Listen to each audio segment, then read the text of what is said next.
Okay, Bismillahirrahmanirrahim. Thank you, Dr. Shakir, for the excellent introduction. Welcome, everybody, to our first IIUM Online Learning Masterclass. So we are so honored to be with everyone here. And actually, Dr. Shakir, I am not that junior. I graduated with my master's in 2007. Yeah, I got my degree in 1998. So yeah, I'm not that young, but I'm not as old as Rizal. So yeah.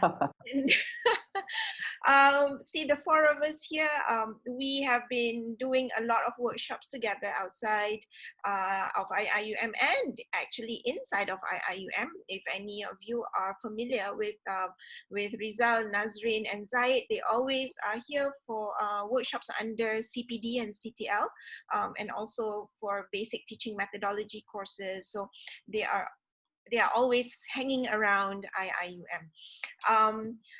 So I'm going to share my screen. I would like to ask my fellow co-hosts to admit people in, because I've been doing the admitting of people in, yeah? Okay, I'm going to share my screen now so that all of you can see my slides. Okay, now that's my slide. If you can see my slide, don't do anything. If you cannot, then type into the chat box. Okay. All right, excellent. I'm just going to minimize this. Okay, my topic for today, I'm going to begin the session by talking about learning design. Now, we are here in the MTO and in the remote, emergency remote teaching and learning era. I'm not going to elaborate on how, you know, we should embrace the new norm and stuff like that, because it has been spoken in all of the webinars that I have attended. So I'm going to jump into straight the learning design part. How do we actually engage our learners online? It is hard enough when it's face-to-face, but how do we do it online? How do we do the magic? Right? So inshallah, all four of us will be addressing this. And hang on. To begin, I would like to take all of you away from today. I want to take you back to your yesteryears. Maybe when you were in kindergarten, in primary school, secondary school, in CFS maybe, or in, you know, in apa nama tempat tu? PJ, the BC place. What was the best class that you have ever attended in your life as a student? Not as a teacher, life as a teacher, that is a little bit of short sendiri. As a student, what was the best class that you have ever attended in your life? Go back to that moment, and I want you to recall one thing that you remember the most about it.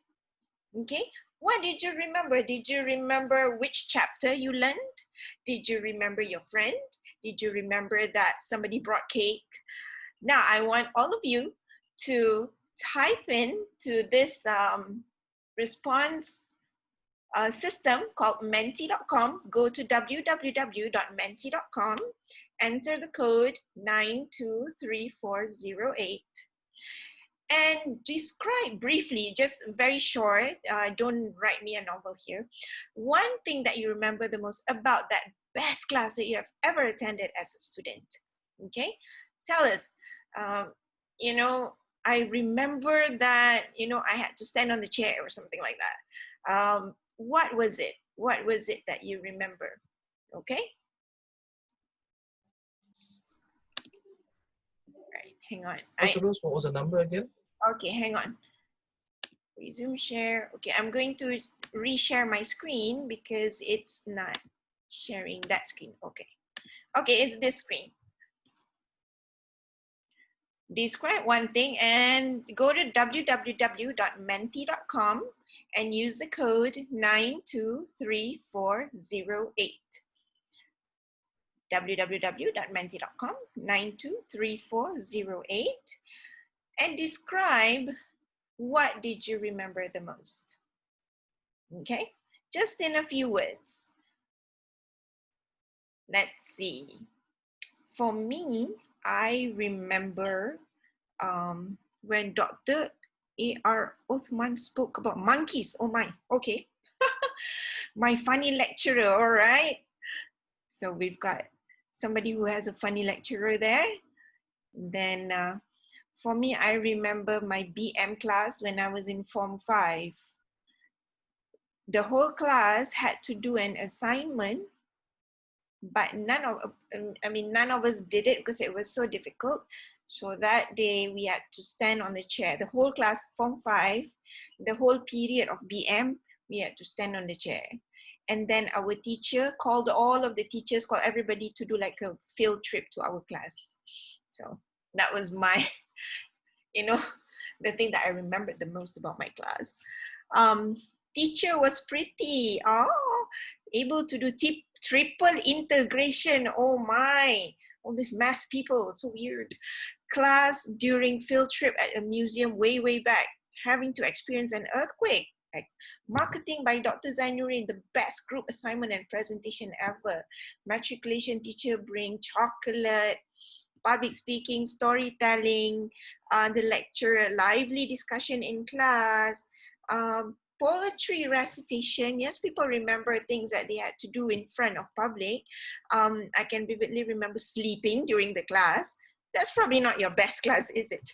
My teacher went into tangents, life stories. Okay, your history teacher, math class, primary 6, draw lines on my face as I forgot to write down dates from the pages. Okay, my BM teacher scolded me when I was 12 and that I didn't get 90, I got 89. Okay, lecturer bring food. Okay, thank you very much for your responses. Excellent, excellent. I'm going to stop sharing the screen. Thank you for your responses. Brings back memories, right?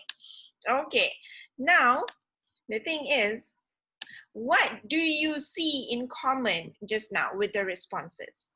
Okay, I think only one person remembered the topic that they were doing, the triple integration, whatever that is. Okay, I know I was an engineering student. I mean, that's why I'm not an engineer anymore. All of those things that you have said are related not to content, right? We don't remember exactly what chapter we were studying. But what do we remember? We remember experiences, right? Those were experiences that stuck with you until today. And probably one of those classes actually shaped you or changed you, right? People relate to experiences more than they do with content. However, the thing is, our education system, we focus a lot on content. We keep on adding stuff to the syllabus. Form 3 people have got to do Form 5 stuff now because they want to, be sort of at par with the international standard. But we forget that learning is actually an experience. Albert Einstein said, learning is experience. Everything else is just information, right? See, experiences involve us holistically. It involves all of our senses, right? It involves us right down to our emotions. When our emotions are triggered, we remember better. So that's why when we think about, getting students engaged with our materials, with our teaching, be it face-to-face or online, it doesn't matter. We have got to design that learning experience, okay? What is it that we are going to use to present our materials? What are the students going to be able to touch during their learning period, right? So those things account for all of those wonderful things that we remember. Learning is an experience, right? So it has got to be holistic, and we as the learning designers, we have to think 360 degrees, not just by looking at our course outline and making sure that our slides are filled with the course outline materials, and thinking about the assignments, which ones can, the students be able to be graded upon. But what about the experience that they are in? What will they be going through with you? Okay, so that is something that I want to get everyone to realize, that the experience matters. Okay, I am going to pause at this point of time if there are any questions. Do you have any questions? You can type into the chat box if you have any questions. All right. Okay. My fellow co-hosts, are there any questions? I can't find my chat box. No questions in the chat box. All right, thank you. So I'm going to resume sharing my screen. Actually, there is one. There's one just popped in. It's from Dian. She's asked, is it possible that if what we say trigger bad experiences, it could affect the learning process? So what do you think, Dr. Liz? Definitely. We as teachers, we are surrogate parents.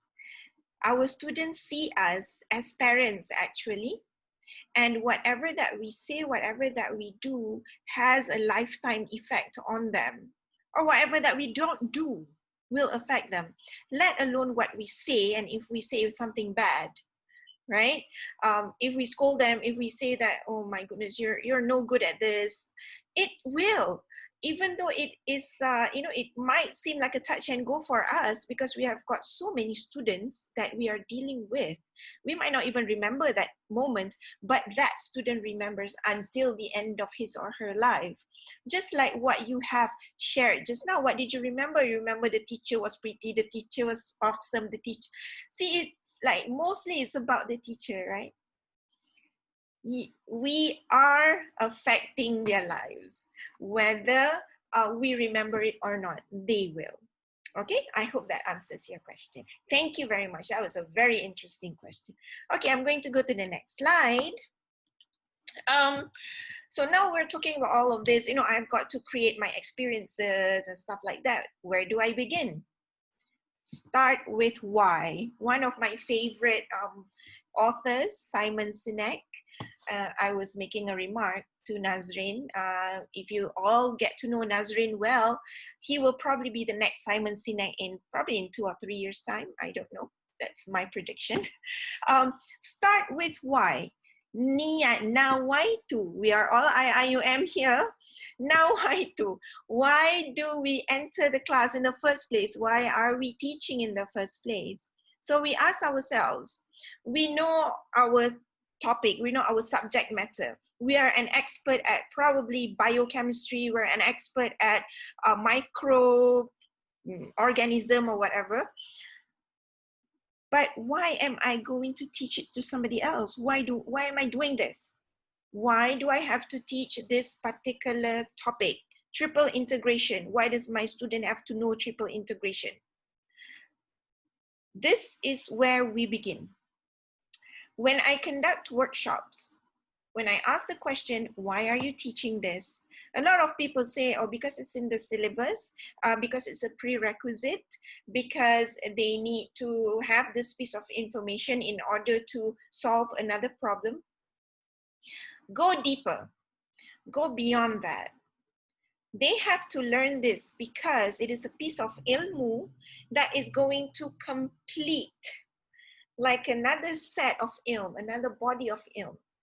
We here, when we are sent down to earth, when our existence is about completing somebody else's life. We are making somebody else's life better. So with this piece of knowledge, I am going to make somebody's life better, improving somebody's knowledge, improving another person's skill. So that is right deep down to the core. Our Nawaitu has got to start with that. Begin with the fundamentals. If we do not teach this, that means the ilm is not complete, right? And we have to resonate that to our students as well, okay? They are there because they will be completing something. We need them. They're a piece of jigsaw puzzle. So begin with why, and then only we begin to design our learning experience, okay? Now, to design your learning experience, you need to know what you have. Okay, you have already set your nawaitu, and then now you need to check what are the resources that you have. Okay, now I want all of you right now to look around you wherever you are, whether you're at home, you're in the office, look around you. What are the resources that you currently have that you can see is within your reach to start designing this memorable learning experience? What are the things that you have? Can you see? Okay, now can you type into the chat box? What are the things that you can immediately use to create a memorable learning experience? And please do not include your computer because that's what everybody has right now. Something that, you know, what can make this session memorable? Okay, right, can you please type into the chat box? I'm going to stop sharing this for a while so that I can see the chat box. Okay, Rubik's Cube, Nazrin said, graphic pad, okay, excellent. Are you teaching math, Shakira? Graphic pad, maybe, oh no, architecture kan? Or I teach, oh, wow, I teach finance, excellent, Shakira. Okay, what else do you guys have? Rizal has an Elmo, we can see that in the camera. Drawing tablet, Ariana, yes. Pen and notebooks, yes, excellent, Umuhani. And what else do you have? Earpods, wow, Ikram has earpods, okay. What else, what else? What do you see around you? Just around you, that's within your reach. A mirror, yes. Madam Narmi, you can see the mirror. Madam Narmi is my student. And she's now becoming my sifu as well. So color pencils and board, yes. So you have a lot of resources just around you, yeah? So by staying at home, it does not sort of hinder you from finding stuff that your students might find, hey, interesting, my lecturer has that, right? As for myself, I get this a lot from my students. My students say that I am scary. I don't know, for some reason that they say that I'm scary. So I would say the resource that I have is me, is myself, because I leave that impression. So the impression that you leave your students will also make the learning experience memorable. Yeah, yeah. I don't know why I'm scared. I'm not scary. I'm a very sweet person. Right? Okay, so I'm going to reshare my screen.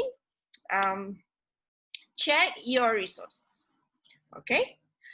What do you have? Work with that. The resources that you don't have, the beauty of being online connected is we can share a lot of resources together, right? And being educators, I was in a, in a talk on YouTube Live last weekend. We were talking about becoming edutubers. So all educators are now becoming YouTubers to create all of these learning materials for their students, okay? So resources are plenty. You don't have to go very, very high tech. You can just work with your computer and you can have your drawing tablets, your colors, your Elmo and stuff like that, as long as you know when to properly use those resources. I think Rizal will talk about it later, yeah? And also check with our students as well, what are their resources that they have that we can work with. Okay, I'm sure you've all heard a lot on YouTube now, on webinars, reading on paper and stuff like that. Internet access is a problem, but the thing is, if we show our passion and kita bersungguh-sungguh, our students will reciprocate. I have a friend, a UITM lecturer. She teaches in Johor, diploma students, a lot of B40 students. But she is wonderful at using all of these tools online. She uses Flipgrid. She makes her classes interesting with Quizlet, quizzes, and stuff like that. Her students, being the B40 students, they actually save money for data to attend her classes. They must make sure they don't miss her classes. And she has successfully run a half an hour online exam live. One or two of the students actually went to a tree to get internet. So that picture that's viral online, students going under a tree to get internet access, that is not fiction. Okay, so her students did that, and she has successfully gotten the responses from all, and they are all graded and nobody cheated.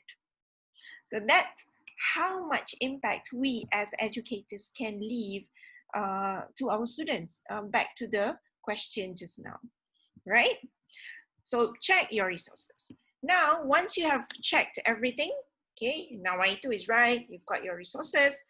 Now, this is how we are going to talk about designing learning that engages. I'm going to bring attention to you on the ARCS model by John Keller. I like this model. There's a lot of models when we talk about instructional design. There's like almost 50 models, but I want to bring this one because at this point of time, we want to motivate the person by not being too technical. Okay, so the first in the model says we need to grab students' attention. Now, if you are a teacher, you would be familiar with set induction. Set induction is sort of an activity that captures your learners' attention at the beginning of class. Okay, that triggers their curiosity and stuff like that. So set induction, when you come into maybe a live class, what would be the first thing that you ask your students to do? Maybe you can ask them a question. You can ask them to show their, what they have around them that's related to the subject. So something that triggers their attention, captured. Once you have captured their attention, now their minds are open and they're curious. Second, you have to make your learning, your lesson plan relevant. Make the materials relevant to the students. Now that they are more at home, maybe you can ask them to, look around the house, the home, whatever that is, that is reachable for them, and relate that to your lesson. Okay, how can they use this piece of information in real life? Are the assignments making sense to the students? Okay, so when the materials are relevant to the students, be it in their life or be it related to the current issues. We talk a lot about SDGs right now, Sustainable Development Goals. We talk a lot about new norms and stuff like that. So make the materials relevant. Once you have captured their attention, the materials are relevant. Now, all of the assignments that we give them must be able to build students' confidence in using the information themselves. So they don't need guidance. They can solve the equation on their own. They can probably write a report on their own with very, very minimal guidance or supervision. That is the progress that we want to see. Okay, once the students' confidence is built, now they are going to be hooked to the material and I want more. They will be satisfied with the lesson and they will want more from you. So they're looking forward to your next class. Now this ARCS model relates very much to human motivation. What motivates us? It is when we know we can do something on our own. It's about building confidence, all right? So this is the ARCS model that I would like to bring your attention to when you start designing your classes. Okay? Are there any questions at this point of time? I'm going to pause. I'm looking at text chat. That's interesting, Dr. Rose. Yeah, okay. Okay, so it is interesting. Okay. There are a couple of questions that I think one of them Rizal has answered. So if you can't see the text chat, Narmi asks, what if you're shy of being a YouTuber? Not everyone is an exhibitionist. And she puts in brackets, strong word, but I can't think of anything closer. Okay. I'm going to just resume. But if you are camera shy and stuff like that, you don't have to have yourself in the video first. You can use all of these wonderful tools online to create a learning video. Okay. Secondly, to overcome shyness, I always do this to my students. I put them on a guilt ride. You go online and you search for a piece of information. Most of the time you find they are from the West, from all the Mat Salleh. Lepas tu, we say that they are trying to colonize us. Where are our materials? So I'm going to put a call to action to everyone here in this room. If you are shy being on YouTube, then go ahead and keep on referring to Westerners. It's okay. But for me, I want our part of the world to be referenced, okay? And not just in journals, but also on YouTube. See, people are saying, oh, bad materials on YouTube. Why are you referring to this, blah, blah, blah. It's because we are not putting our content there because we are shy or not exhibitionist, okay? So that's a guilt ride I'm going to put you in. It is our amanah to flood the internet with our material and our. There you go. Okay. That's very interesting, Dr. Rose. All right, thank you. All right, so with that, wait, hang on. With that, I end my little piece of presentation for all of you, and also to set the stage for my fellow colleagues. Just one last tip for all of you: when you design your learning materials, keep it short, and you do not have to have online classes all the time. Schedule them. Make sure that when you have live classes like this, it is absolutely necessary and it is interactive. Okay, so with that, I would like to thank everyone for your attention, and we can have questions later. I would like to pass the baton to my fellow alumni, Nadzrin. Thank you.